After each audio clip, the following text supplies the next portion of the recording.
Here we are launching the drone off the truck, and as I spin around, you will see this object in the back there. That was a bee that just buzzed by. This object I did not see with my own eyes. I did not see this object with the naked eye. This is something that I found in the footage the next day, which is today, scrubbing through, and I have no idea what this thing is. It's moving very slow. At first, I thought it was a couple blimps or a speck of dust that bee just buzzed by again, but it's something in the sky. At a distance. Now, on top of that, there are other objects.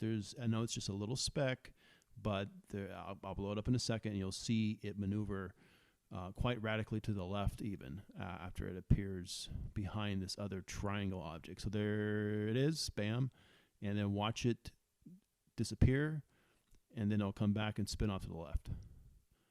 So it's obviously in and out of the clouds, whatever that thing is. Now, on top of that, there's another object flying in formation with the larger triangle. I don't even know what that is. And, of course, there are other objects there. So you can see that there's multiple objects. I did not notice any of this at first. This is only when I was trying to blow up the image to get a better look at the triangle object or whatever it is. That's when I saw these other two objects. So there's a lot of stuff flying around here, guys, and I don't know what any of it is.